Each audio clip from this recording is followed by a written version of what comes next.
Okay, so as you can see, we've searched our decks for a couple of cards that we still need to show you before the game ends. And we'll just play this last round to show you what's still left.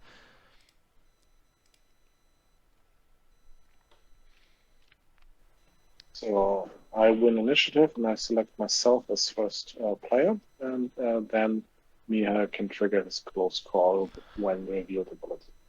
So close call says that I move a character from my dead pile to my discard pile, which means if it's a unique character like the Hound and I get another copy, I can then use him again. So move means from one area to another, and you have to be able to do it successfully. So you can't. It doesn't count as a move if you move him from the dead pile to the same area. Doesn't matter here, but just so you know, because there are card abilities that allow you to move certain cards to something else. So the Hound, and then as you can see, it says then. This is this word again. So if I didn't have anything in the dead pile and I didn't successfully move it, this part wouldn't trigger at all, and I couldn't draw a card. But since I did, it says then if there are no winter plot cards in play, draw one card. As you can see, my opponent doesn't have a winter, so I get to draw a card, which is Cersei Lannister. And now you see all the characters have this strength 3 displayed, except for Summer, who already has strength 3, and that's because of this plot that says set each character strength to 3. Other modifiers do not raise or lower their strength. So set is a stronger word than, for instance, this attached character gets +2 strength on Widow's Wail, or Tywin's he gets +1 strength for each gold. Set overrides any other modifiers that affect strength, except for other set modifiers. If there are two set modifiers that are in conflict, then the last one applied would take precedence, but this is very rare. And I think this particular plot is where you will encounter this set word most of all.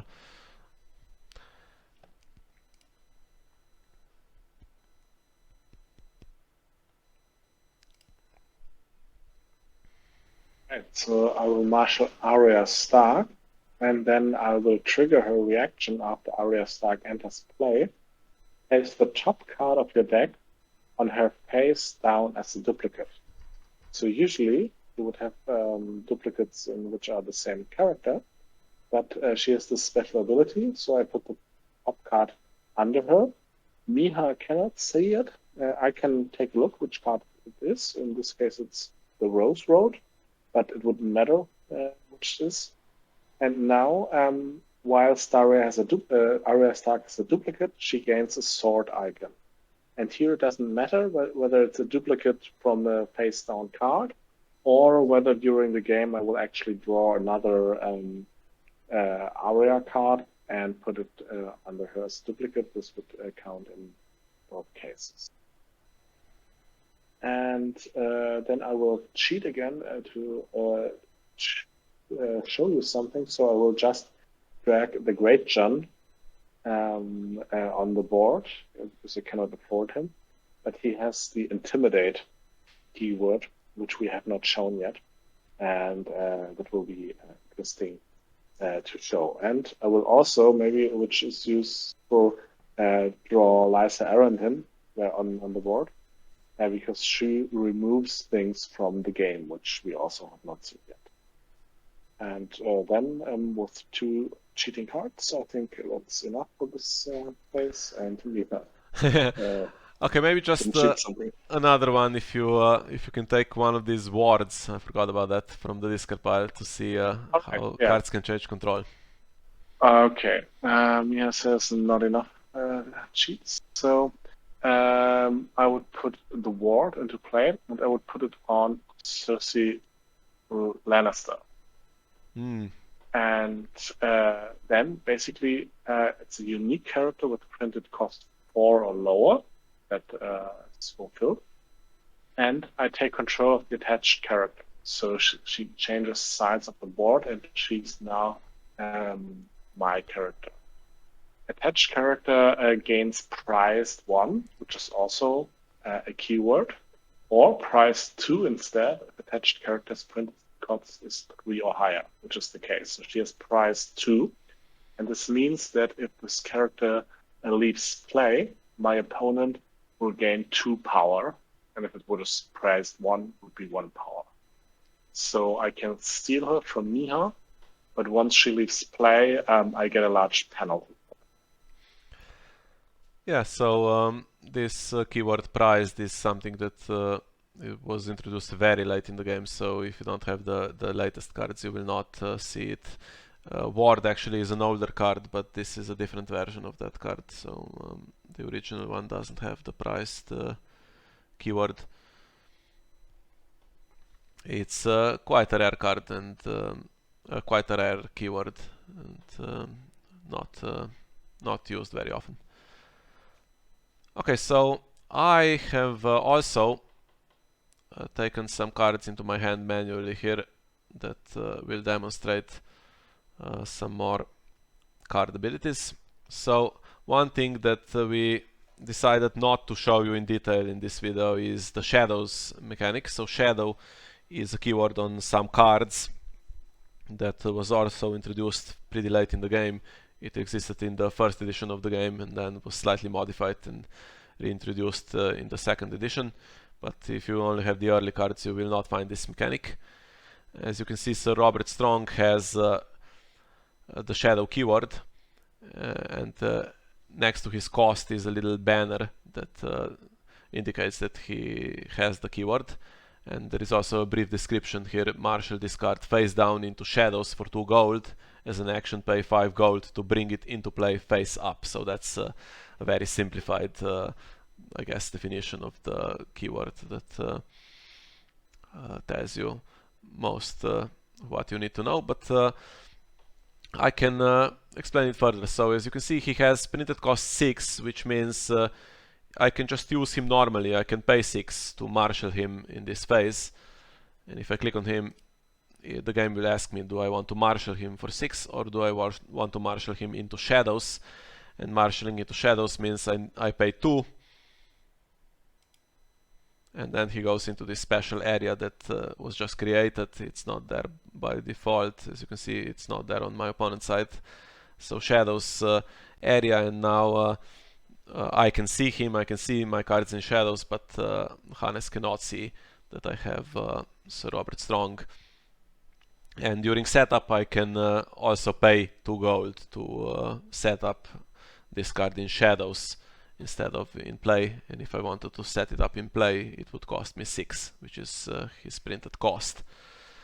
And as an action, any action in any phase, I can pay whatever the shadow cost is. As you can see, he says shadow 5, so I can pay that 5 gold to put him into play.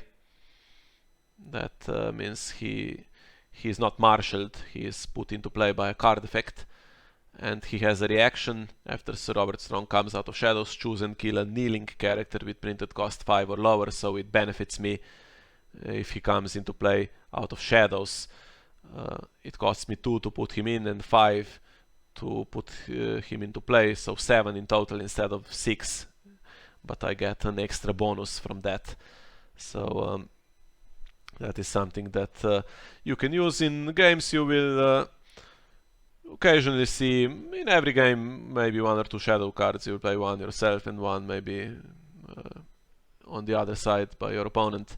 But there are also decks that go completely all in on this shadows mechanic and have a lot of cards in shadows, and they can be annoying to play against if you're not prepared for them. But if you are prepared and you know their game plan, it's not that scary, so don't be discouraged if you come across those and you think there is nothing you can do against them. So attachments, characters and locations can be put into shadows like this, and then there are also events that sometimes have the shadow keyword. And let's see, what shall we use as an example? Shadow of the North. And this is an interesting card because it doesn't have a printed cost. As you can see, it means that you cannot play it from your hand normally, so this will appear on events, and there is one attachment with the shadow keyword that also doesn't have a printed cost, which means you can only put it into play via shadows, and events can only be played from shadows if they don't have a printed cost, and they work as if they were in your hand basically. So if they are an action like this card is, you can play it in the action window, and if they have a reaction or an interrupt ability, you can play it whenever the triggering condition happens. So these cards that don't have a printed cost, if something refers to the printed cost, do we have something like ward, for instance, says printed cost 4 or lower, so if something wanted to find a card with printed cost 4 or lower, it would not find Shadow of the North. But it would find this card, which is the Hand's Judgment. It's an interrupt event that says when the effects of an opponent's event would initiate, cancel those effects. X is that event's printed cost. So we wanted to show you because the letter X is something you will occasionally find in the game, and cards that have this, they might have it in the cost, or the strength of a character might be X, or there might be some other X mentioned in the card text. So cards that use this will either have the value of X defined in their card text, or it can be a player choice.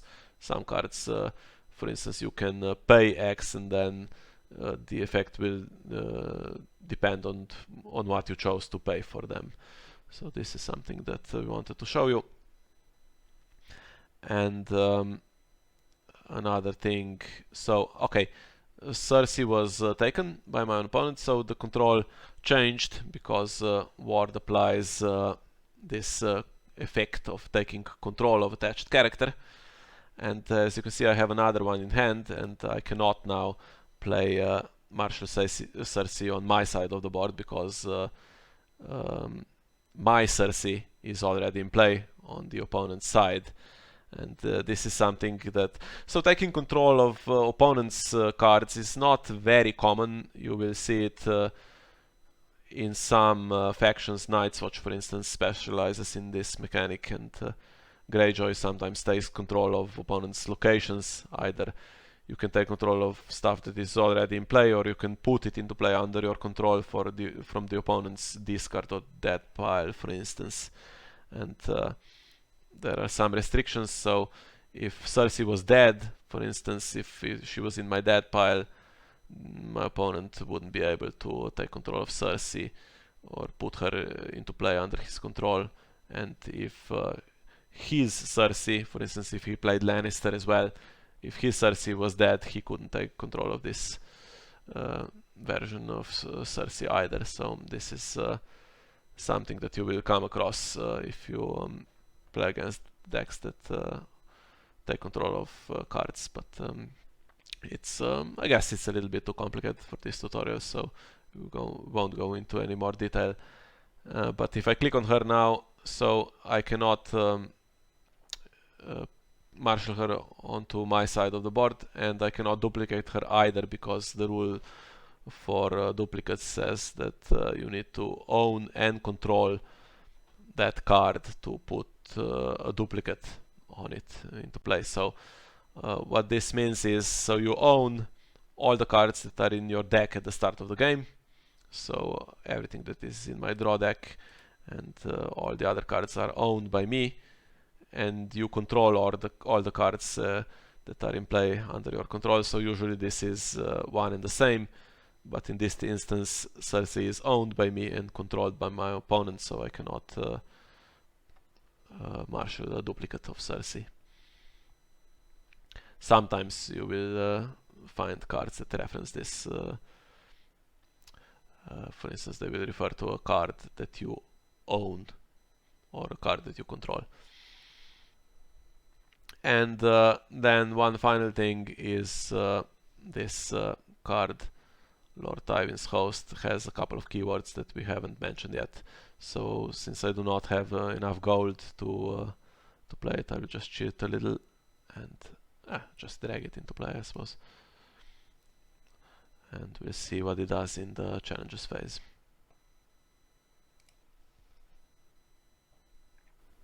Right. So first of all, I will try to use the Great John's Intimidate ability. So the strong military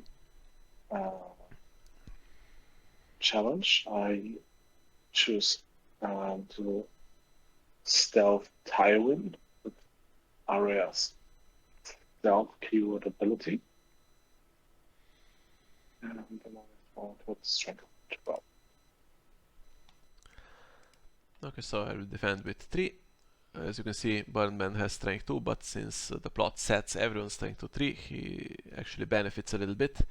But Tywin has 6 and then 7 in my gold pool, so he would have 13, but he definitely doesn't benefit from this. So then I apply Claim.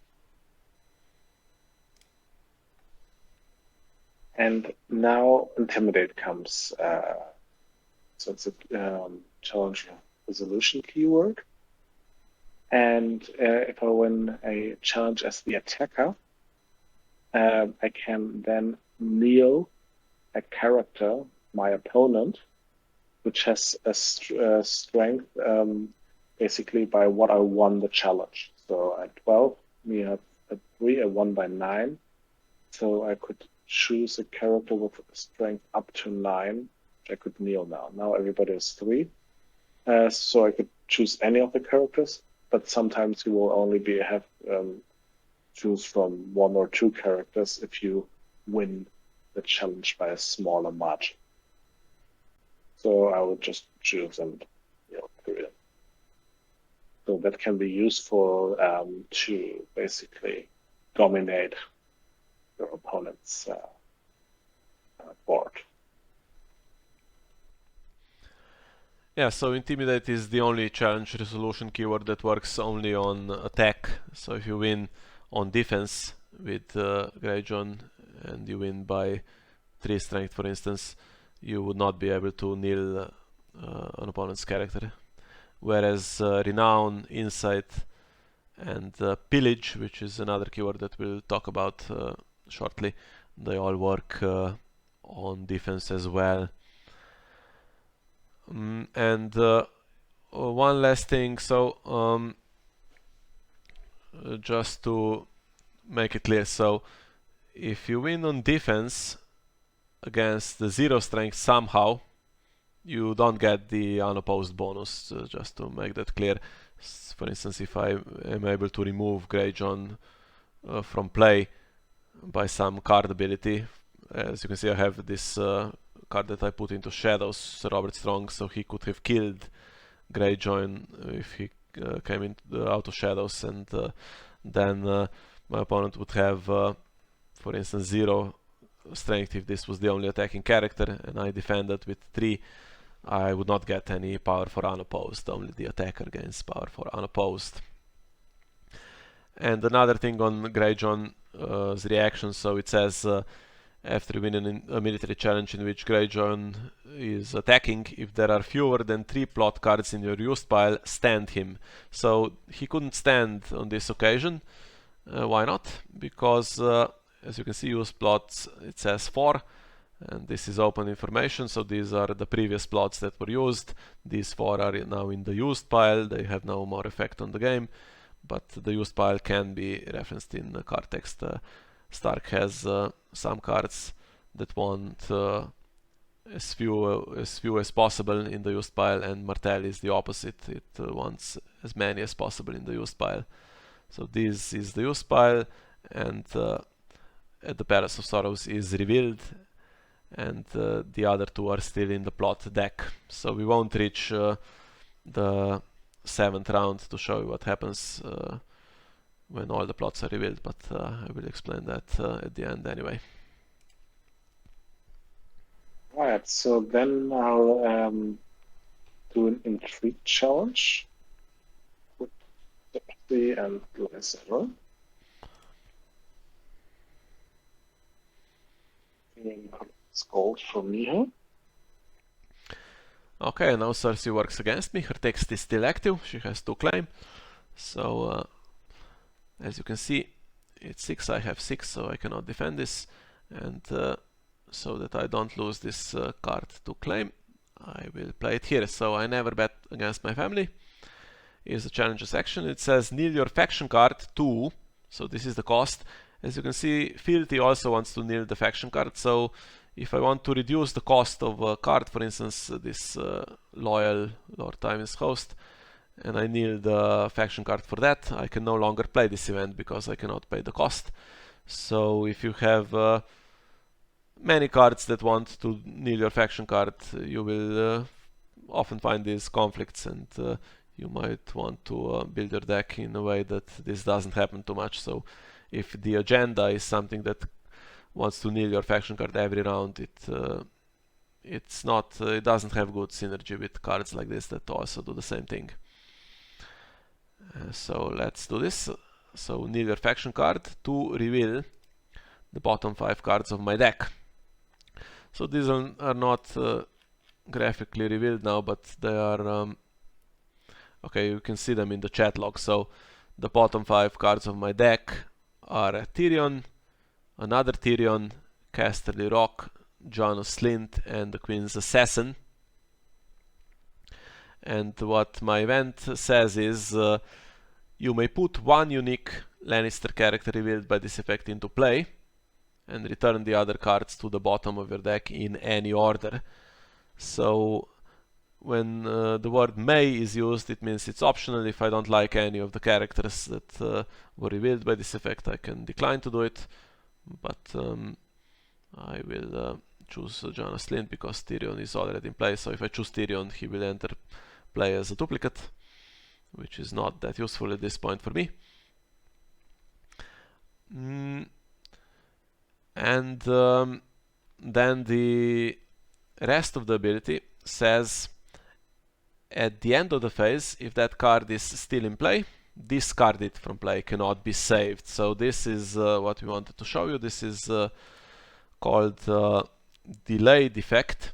So Jon of Slint has this effect that will discard him from play at the end of the challenger's phase, and if I can somehow remove him from play before that and put him back in, this delayed effect will expire when he leaves play. But if he stays in play, he will be discarded at the end of the phase. So I can sort the rest of my cards, but as you can see, it says return the other cards to the bottom of your deck in any order. Since I won't be using that again, the order doesn't really matter. So just do whatever. And Jon of Slint has an action. You can pay 1 gold to give him +2 strength until the end of the phase. And as you can see, if I use this, he does gain +2 strength in theory, but not in practice, because the Palace of Sorrows sets his strength to a particular value, and set is a stronger ability. And if somehow this constant ability was no longer active, for instance, if something blanked this ability, then Jon of Slint would get that he would have 2, which is printed on him, and then +2, so he would have 4. But now I've just basically wasted 1 gold, paid 1 gold, which means taking 1 gold from my gold pool and returning it to the treasury. So I now can defend against Cersei. Do I want to? Let's say I do. No, I don't, because then I don't have any attack defenders to defend the power challenge. So I will just use Jon of Slint to stop the unopposed. Okay, and now I use my Fealty, because Fealty can not only be used to reduce cost of for marshalling, but also for playing cards. And you play events. So I trigger Guilty, and then I play Winter is Coming, which is a loyal event, so I can reduce its cost by 1, cost 0, and it would increase my claim value by 1. Yeah, so 1 on the plot, and then Cersei increases by 1, and then Winter is Coming increases it by an additional 1. So this is where that max 1 per challenge is important. So if you had 2 Winter is Coming events in hand, you could only play 1, you couldn't play 2 to increase the claim by an additional 1. So claim 3 would discard 3 cards from my hand, and I can stop this. I have the hand's judgment, so when the effects of that Winter is Coming would initiate, cancel those effects. X is that event's printed cost, so printed cost of Winter is Coming is 1, so I have to pay 1 to cancel that event. And now the claim remains 2.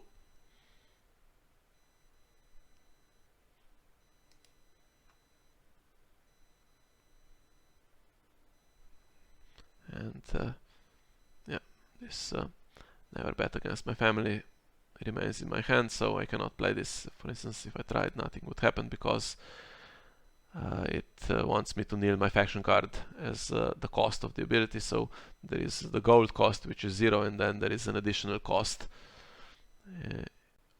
to initiate this ability, which I cannot pay.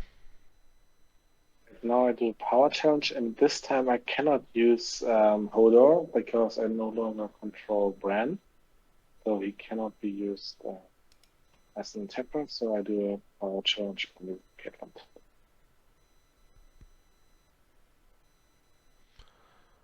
Okay, so I can defend this one with Tywin.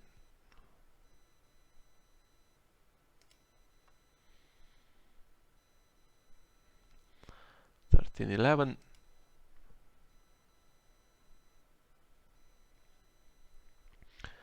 And now it's my turn, and the last thing I wanted to show you was these 2 keywords. So Lord Tywin's host has the assault keyword, which is something that was introduced very recently.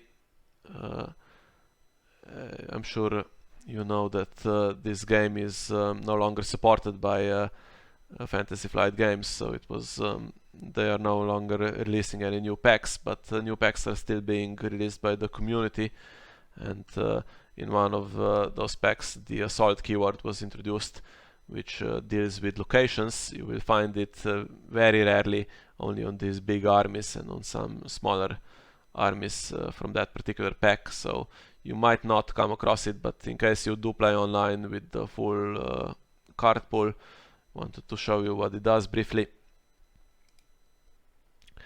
So when I do, for instance, let's do a power challenge with this card. When I declare it as an attacker, I get this prompt, the same as I get when I use stealth. It's the same timing point. So when a character with assault is declared as an attacker, I can choose a location. So either of these 2. Let's choose Gates of Winterfell. I have to choose a location with lower printed cost than the cost of this card. So Lord Tywin's host costs 8, and this costs 2, so I can choose this.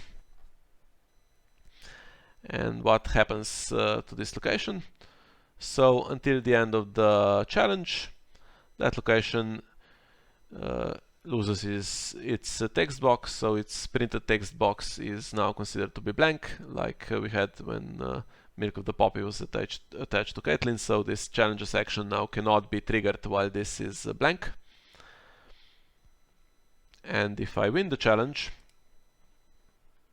which I probably will, because it's 3-3, as you can see, the first thing that happens, even before reactions, this location is nulled. So a location that was targeted by assault in the challenge is knelt if the attacker wins the challenge and there is still at least one character with assault participating.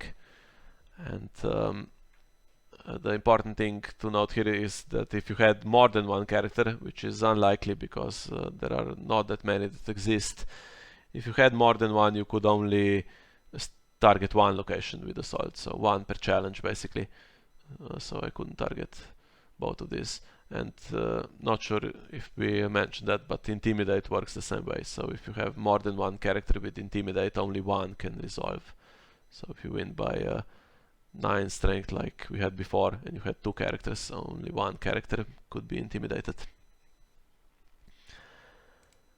Then I apply claim, and then we get to the keywords, and there is another one here besides assault and no attachments, which is the pillage keyword. So what happens is when a character with the pillage keyword wins a challenge, so if it's participating in a challenge which you win, you discard the top card of the opponent's deck, that's the draw deck, and it goes to the discard pile. So that's what pillage does. As you can see here, Feuerbach discards Robb Stark from the top of their deck due to pillage from Lord Tywin's host. So you might ask, why would you want to discard cards? So they're not in hand, they can't be used. So what does pillage really do? And yeah, it doesn't do anything by itself really. And most factions don't have any pillage stuff. So this is something that Greyjoy likes to use because they benefit if the opponent has lots of cards in the discard pile. And sometimes you see it in Lannister as well. And there will be reactions associated with pillage, like the text here that says after a Lannister character you control discards card using pillage, the losing opponent must choose and discard the card with the same card type from their hand unless they reveal a hand containing no cards with that card type. Limit 3 times per round. So Robb Stark was discarded, he's a character, so I can trigger this, and Hannes will need to discard a character from his hand unless he shows me that he has no characters.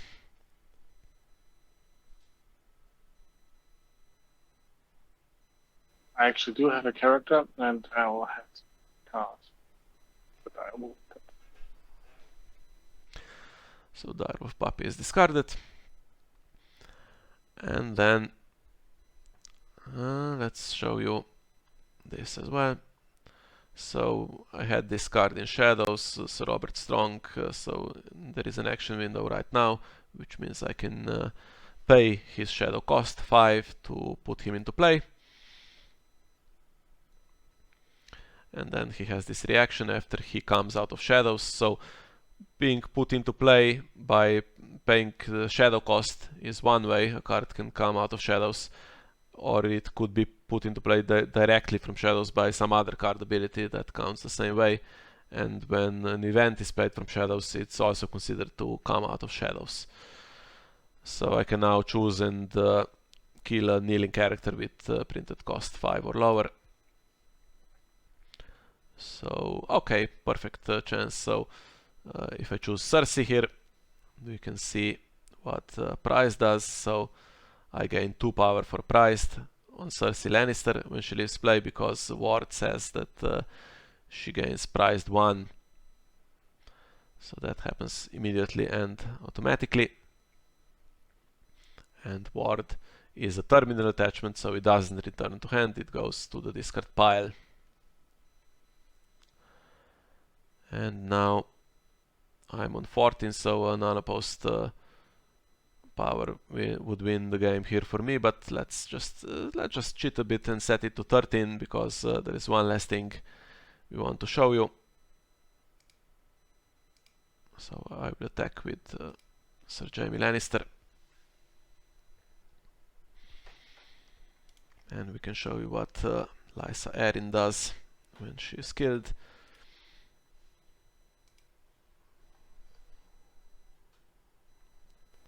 So Mia is now at 14, and Jaime gets renowned in military challenges.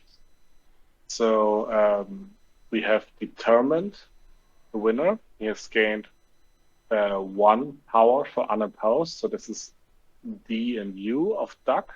And now I have to do claim. And after claim comes K, keyword. And then for keywords, renown would kick in, and then Mia would win. So I choose Lysa. And when Lysa is killed, I have to interrupt, choose another character, location, or attachment and remove it from the game. So I do that, and I'll choose Jamie. So I can remove him from the game before he can gain the additional power to win the game. And you also see that the bodyguard saves from killing and discarding, but not from his ability. So he's now out of game and does not interact with anything anymore unless it's explicitly stated. And the bodyguard returns to hand because it's not a terminal attachment, and it was attached to a character that left play. And as you can see, this special area was created that wasn't there before, so cards that were removed from the game, this remains removed until the end of the game. Then you take it back to your deck, and there will be some effects that remove from the game for a specific duration. They will say remove a card from the game until something happens. So it's possible that cards could be returned to where they were removed from. Okay. So, is there anything else? Yes, that was the delayed effect of I never bet against my family came now into place. So Jana Slint was on the board. Then Challenges phase ended, and as the event says, like if that card is still in play at the end of the phase, discarded from play, cannot be saved. So Jana Slint goes into the discard pile. Yes. And so this. Yeah, go ahead. No, I was just saying. And now maybe we can say you are now at 14 to 12, and we could pretend that now time has run out, and you could basically say, well, what happens now at the end of this round when time has run out. Okay. So just to comment a little bit more on this. So the delayed effect is something that happens automatically. You don't need to do anything or trigger anything, but it's mandatory, and both players need to pay attention. And there is another timing sequence that you will come across. I think it's you can find it in the FAQ. At the very bottom it says end of phase timing sequence, and this is something that you will need to learn, because sometimes there will be timing conflicts, and the acronym that is often used is WUA, and what it means is that interrupts to a phase ending happen first. So something like Second Sons, for instance, says forced interrupt. When the challenges phase ends, sacrifice Second Sons unless you discard 1 gold from it. So that is something that will happen first.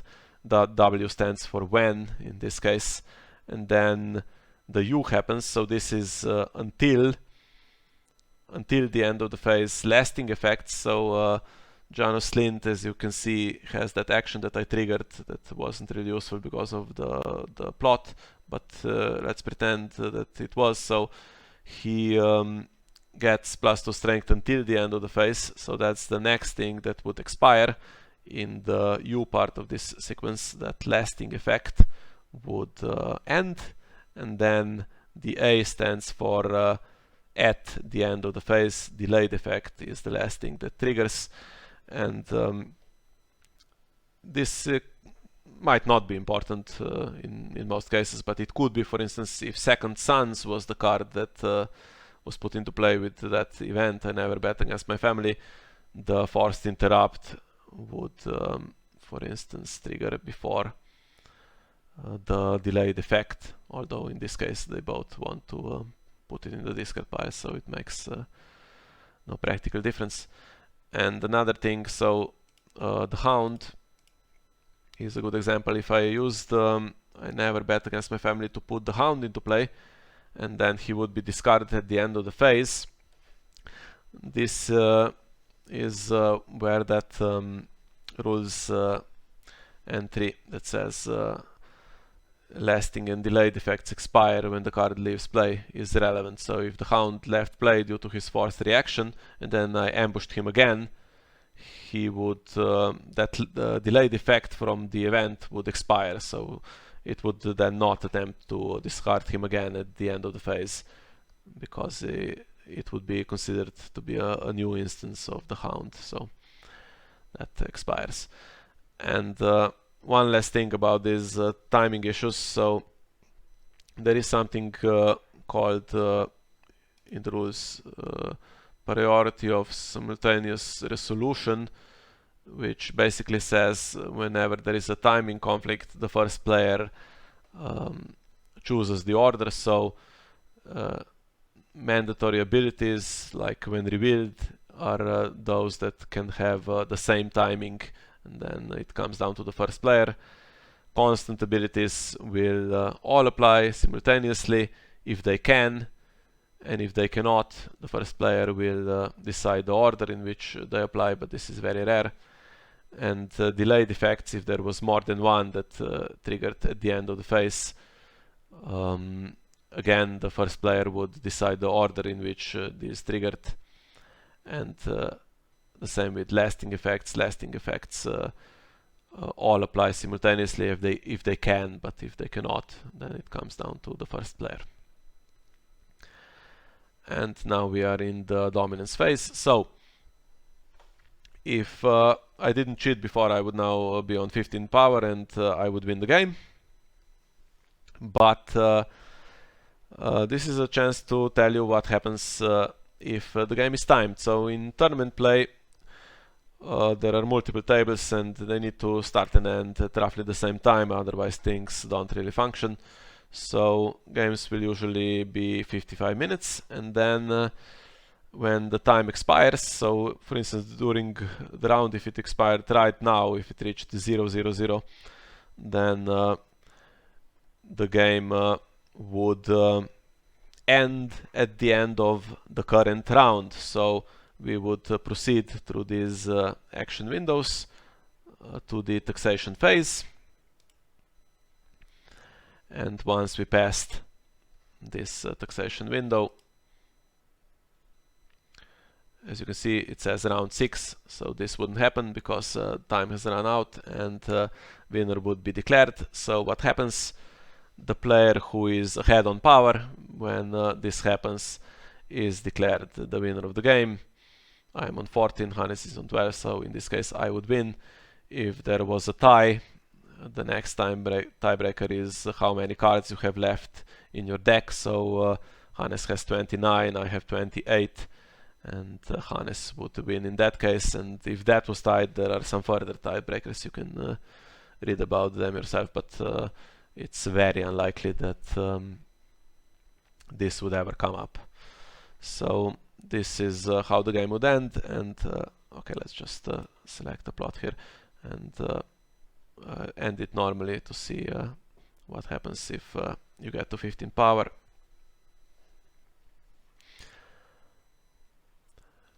Yeah, okay, and good opportunity to discuss another thing as well. So as you can see, sneak attack is a 2-claim plot that says you cannot initiate more than one challenge during the challenger's phase. So remember when we talked about cannot, this is absolute. And if I revealed sneak attack, I'm not bound by this text of sneak attack because it's my opponent's plot, so it only affects him. But if I revealed it and I had Casterly Rock, which allows me to initiate an additional challenge, the cannot is stronger. It wins out, so I can only do one challenge, and then Casterly Rock doesn't help me.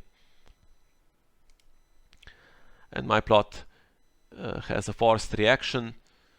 After the challenger's phase begins, return each character with printed cost 3 or lower to its owner's hand. And one last thing that we can show you is plot immunity, I think. You have Septa in your hand too. Yeah, so Septa Mordain says while you control Sansa, she gains +2 strength and renown, and while you control Arya Stark, she gains an intrigue icon and immune to opponent's plot effects. So as you can see, Arya now has the intrigue icon, and she is immune to my plot effects, so when this forced reaction triggers, Arya will be unaffected, even though Septa Mordain will leave play because her cost is 3 or lower. Arya will remain. So I have nothing useful. I will... okay, I have 2 limited cards, so as you can see, if I play the Rose Road that has the limited keyword, I cannot now play the King's Road as well, because limited says I can only use 1. I can only marshal or play 1 each round, so I can get rid of this, for instance, and get Cersei, who is already dead, so she's useless as well. And I dig further, get rid of Cersei, and I am left with this event for the challenges phase again, and finally can put the bodyguard on Tyrion.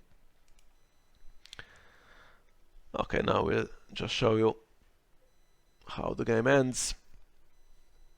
So all of those characters that are cost 3 or lower were returned to hand. So Arya was immune, so she stays in play. If she wasn't immune, she could have been saved by the duplicate, so she would still remain in play, but then she wouldn't have a duplicate and she wouldn't have the military icon. So I now do a power challenge. Okay, Miha also could have won the game by defending with Tywin, and on defense he would also get 1 power for renown, then he would be at 15.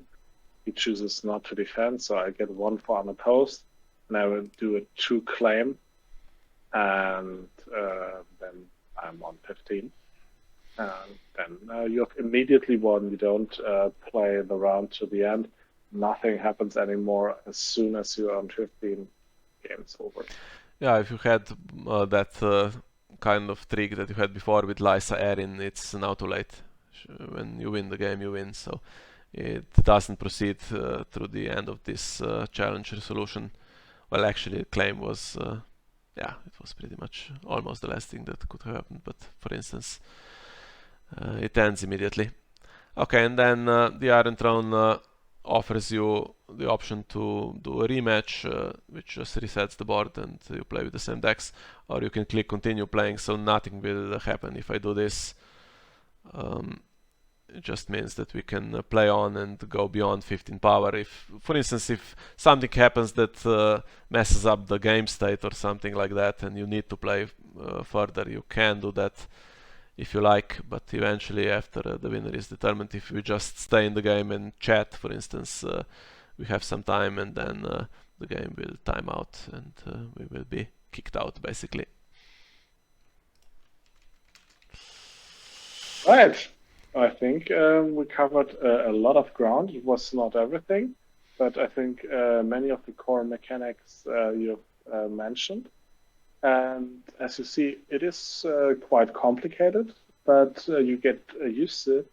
And basically, the complexity is, I think, what makes it a great game, because you can be very creative in how you want to combine all these different effects that the cards can bring about, and you can design your decks to make use of that. And I think the important part is that to remember, you need a couple of games to learn all this stuff, and then you might have to learn other stuff for other factions. But I would say the community is usually really great, so you can ask both on the Iron Throne, but you can also join our Discord server, and I guess, Mia, you can put a link under this video for those who are not on the server. Yeah, they can join. You can ask any question there, and or also maybe leave a comment under this video and ask a question if you have something and that we haven't covered. Answer there as well. And, yeah, thanks so much for doing this video, Mia, and for inviting me. Yeah, my pleasure. We talked a lot about, mainly about the rules stuff here, so not so much about strategy. We did cover a little bit the basics, but if you want to learn more about strategy, we can perhaps in the future do something more oriented towards that. And also, if you are interested in deck building, I like to discuss deck building, so would be interested in recording some videos about that as well, and we can do that some other time. Right. Then thank you so much, Mia, and I hope to see and hear you again soon.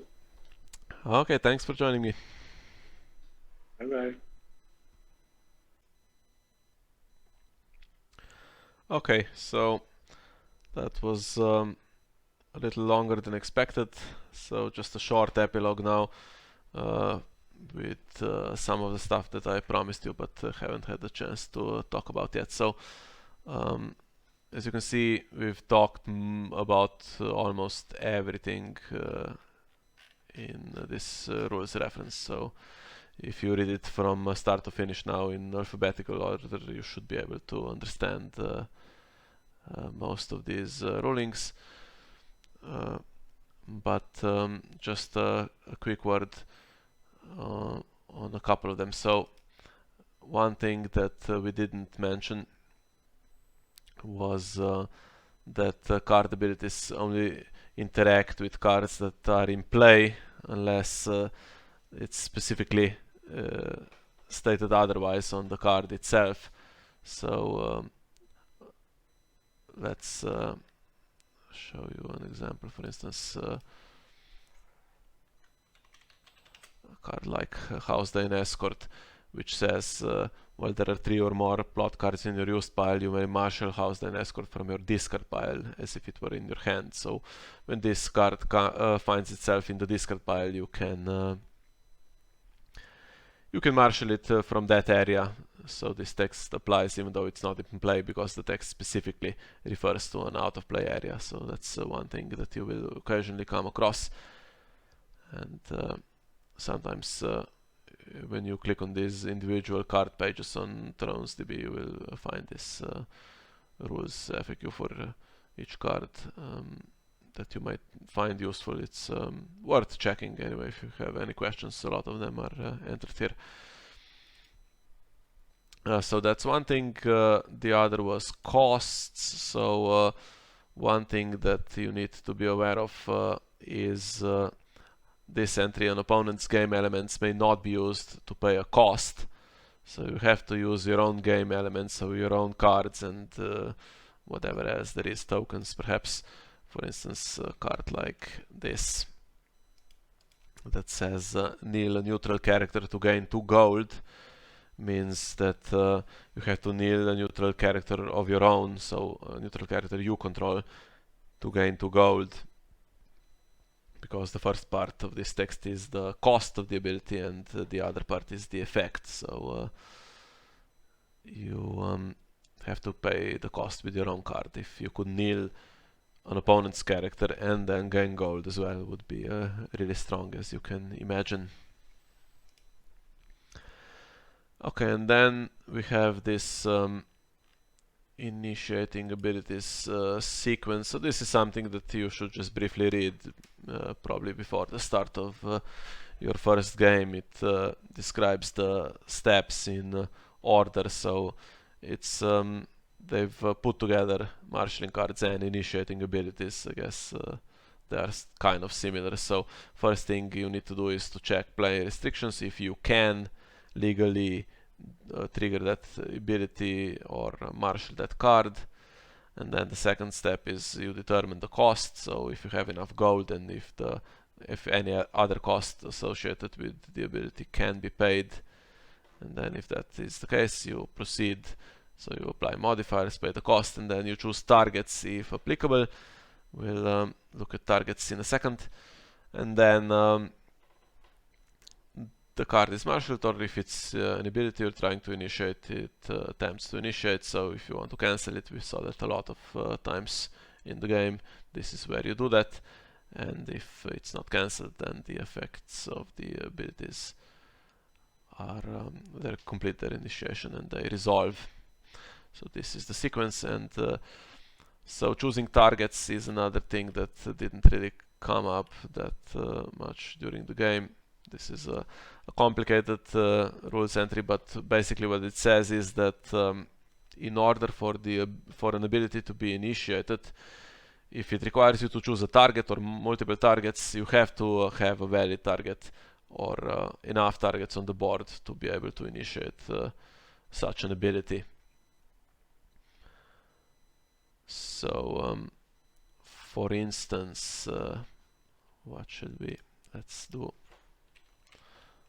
this card, even-handed justice. So this card says choose a standing character controlled by each player, kneel each of those characters. So for instance, if you have no characters and an opponent has a standing character, you cannot play this because it requires you to choose a character by each player, and there aren't enough valid targets on the board in that case. So this is an example of where initiating that ability would fail at checking restrictions, basically because you wouldn't be able to select enough targets. And the term choose is important because choose means that the targets are chosen, and if it's not used, then this ability is not considered to be a targeting ability. So you might get past this play restrictions check if it's not a targeting ability.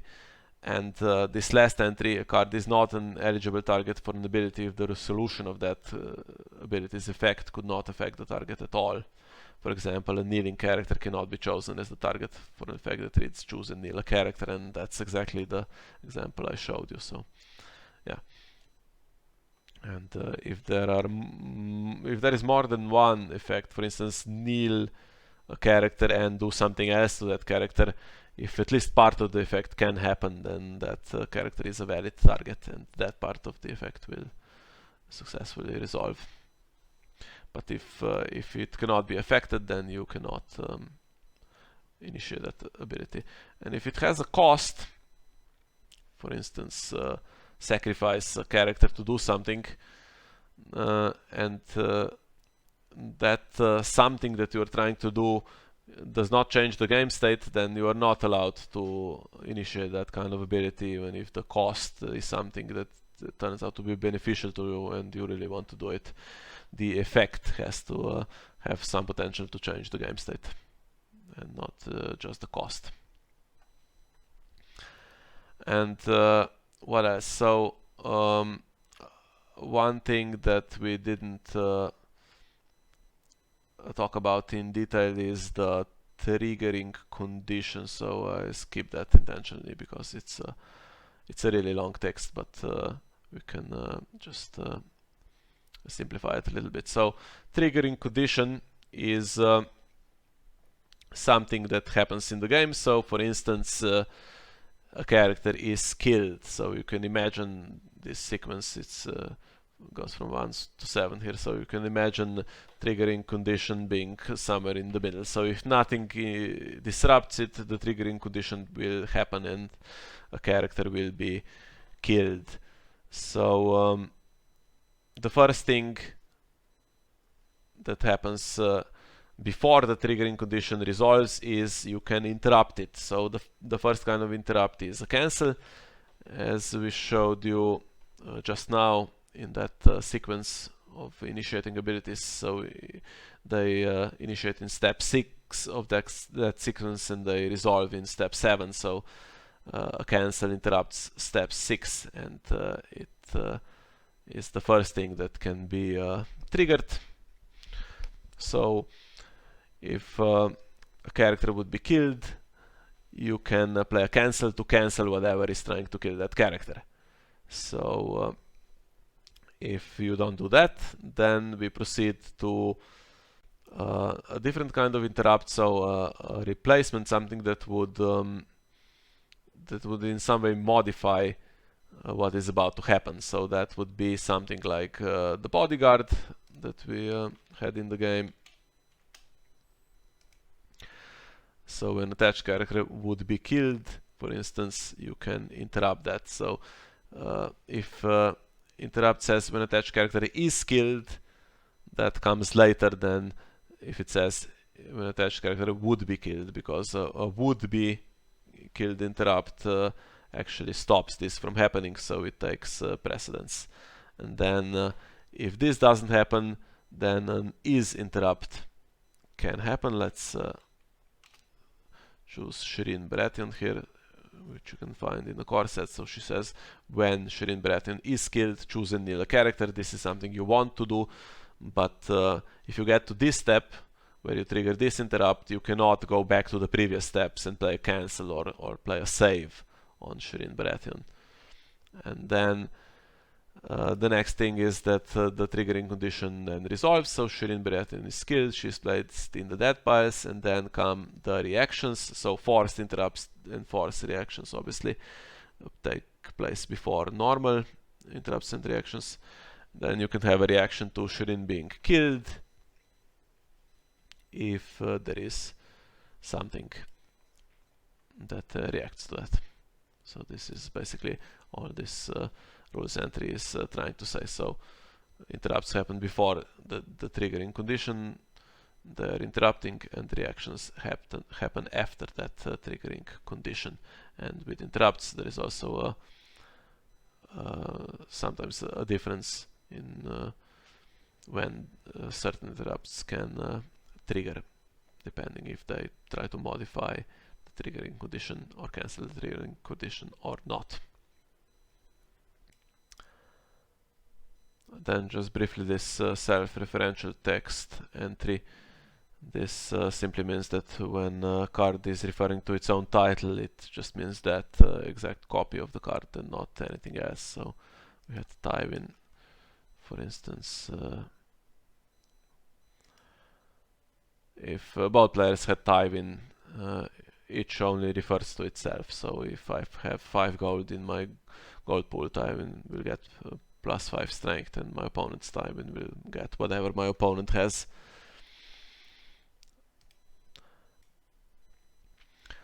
Okay, nested ability sequences is another thing that we didn't mention. So this looks complicated, but it's really not. It just means if something, a reaction for instance, creates another triggering condition, then you can react or interrupt that triggering condition first, and then the sequence returns back to the original one. So for instance, if I win the challenge, a military challenge, and you remember when Hannes had ice, if he uses ice to kill Shireen, for instance, I can then trigger Shireen and interrupt with her, and then if there was a reaction to a character being killed, I can trigger that as well, because there is a new triggering condition. And after all of that is resolved, we go back to reactions to winning the challenge, which is where ice originally triggered. So we go back to that reaction window has not closed by doing these new reactions to the new triggering condition, so it returns back to the most recent one. In theory there could be several of these nested windows, but in reality you will not really come across this all that often. And then the last thing I promised you was what happens when you get to the last plot. So as you can see in this sequence here, when you reveal your last plot, so 7th plot in a normal game, there are some agendas that modify this number that you can include in your plot deck. So when you reveal your 7th plot, you now have 6 plots in your used pile and none left in your plot deck. So when you do when reveal the abilities, you then simply take the used pile, the 6 plots, back to your plot deck, and you can reveal them again if the game goes on for more rounds. And you can again choose from the plots you have available, and the last plot then after a new one is replaced, that last 7th plot will become the new used pile, and it will take a while for you to be able to reveal that plot again. You would need to then get to round 13 or something like that, which is highly unlikely. And then finally, I promised you the explanation of what a melee game also includes. So there are only two things really that are relevant. So you need to select titles. This happens in the plot phase. A title, let's see if we can find it here. Master of Coin, for instance. This is a melee title. So there are 6 available. Melee game is played usually by between 3 or 6 players, but the number that is generally accepted and is used in tournaments is 4. And of the 6 titles that exist, you can choose 4. One player, each player chooses 1, and then you get, for instance, this one gives you this gold modifier, others give you other things, and also you get to support 1 player and rival 2 players, depending on what titles the players have. So these titles are selected in a melee game after the when revealed ability is resolved, but before the action window comes in the plot phase. And the first player chooses 1, and then the others, without revealing, choose in order. So the first player is first, and then the other players follow in clockwise order. So this matters for the Martian phase, so the order of when the players become active players. And then in the challenges phase, you still have the same mechanics. Basically, you initiate 1 challenge of each type, and it can be against different opponents if you like. And there is a special rule, not sure if it's listed here, possibly, that you cannot initiate challenges against players you support. And if you win a challenge against a player that is your rival, you gain a challenge bonus, you gain 1 power at the same time that you would gain power for unopposed, so in that step of challenge resolution. And that's basically it. And if you get to 15, you win the game. And as far as winning the game is concerned, so just one last thing that we didn't mention. So there is another victory condition. Besides getting to 15 power, you can run out of cards. So if you draw all the cards, or as you saw, pillage, discards cards from your draw deck. So if somehow you end up with no more cards in your draw deck, you are automatically eliminated, and in a 2-player game that just means that the opponent wins immediately. So you could try to do this intentionally. You can build a deck that discards a lot of cards from the opponent's deck and try to win the game that way. It has been done and it can be done, but it's difficult, so you will come across a deck like that very rarely. But if you like a good challenge, you can give that a try. So pay attention to that. That is another way to win the game, possibly. Yeah, so I think that should be it. We've skipped a few. We skipped switch and entries like that are really simple to understand, that don't need any explanations, but mostly I think we talked about everything. So ThronesDB, you can see a list of cards on this website. They're sorted by set, so starting with the core set, these are some special variants, and then starts properly with the core set. If you click on it, you will see a list of all the cards in this particular set, and then it goes chronologically according to the release date until you get to these 2 packs. So this one was released when FFG stopped official support for the game, and this particular pack is slightly special. It's not allowed in tournament play usually, so you can skip that one. And then you have the redesigns. This was a community project with 60 cards that took some of the really strong cards that were released throughout the game's history and redesigned them slightly to achieve a better balance. And when I talked at the beginning about the different modes you can use the standard or the Valyrian mode. Standard means that these redesigned cards are used, and this is the most popular format at the moment, and most tournaments will use this. So you can check this out, and if you want to play the Valyrian format and use the original cards, you can do that as well. And then these are the latest packs released by the community, and the final one always on ThronesDB. As you can see, all the cards are marked in red and they won't have art when you click on them. These are a work in progress, so this is the upcoming pack, the one that will be released next. And these cards are provisional, they are subject to change, and some of the exact wording is not very accurate, and basically is something that is optimized and fixed when the cards are officially released.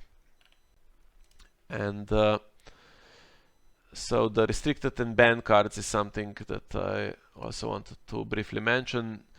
If you play online against random opponents that you haven't arranged a game against, you will be expected to play legal decks.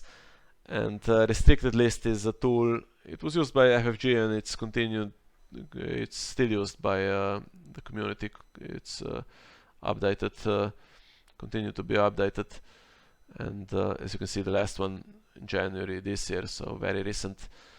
And basically what the restricted list means is that of these cards that are listed here, you can only include one of these. So for instance, if you want to include Alysanne Mormont, you can include 3 copies like usually, but you cannot then include Skagos, for instance, in the same deck, or any of these cards. And it's a very short list. If you just build a normal deck, you are unlikely to be in violation of this deck. It just deals with some of the most, I guess, the strongest interactions to bring balance into the competitive game for tournaments. And then you have these pods as well, which these cards are not actually restricted. So if you play, for instance, Alysanne, you can also play any of these cards, but they're podded together. So if you use this version of Asha, for instance, then you cannot in the same deck also use Scouting Vessel, because the interaction between these two cards is not desired in tournament play, because it's there is some unbalance, I guess, that arises from it. So that's why this was decided. And this is something actually that I don't like that much on ThronesDB, this huge list of banned cards that if you're a new player and don't exactly understand what's going on, it might scare you a little bit, but don't worry. This is the pack I showed you earlier, the things we do for love. It's just all of those cards listed individually here, and all the cards that have a redesigned version are banned in the standard format. So they're listed individually, but it just means that these two packs, this pack cannot be used, and the redesigns, the original cards of these, the original versions of these cards cannot be used if you're using the redesign. So it's actually very simple. So if you're interested in deck building currently with the standard format, the restricted list is quite short, and you will be able to master it quite easily. And if you're still using the Valyrian format with the original cards, the restricted list for that is quite a bit longer and more complicated. But if you're playing at home just against friends and family, you don't even need to worry about this. This is something for tournament play and online. But if you're just playing at home with your own cards, you can ignore all of this restricted list business altogether. Yeah, and I think that's all we had to say in this video. So huge thanks again for to Hannes for joining me. He's gone off to bed now. It's 3 AM while we record this, and if you have any questions, feel free to ask in the comments or on Discord. I will link the friendly open server, and I will also link the useful Facebook groups and all of this, these two sites that are useful, and maybe something else in the comments, in the description of this video. And then if you have any questions and comments, you can post those. And if there is something else that you would like us to do, also feel free to suggest, and we'll see if we can accommodate you. So thanks for watching this, and hopefully you enjoy the game. Bye bye.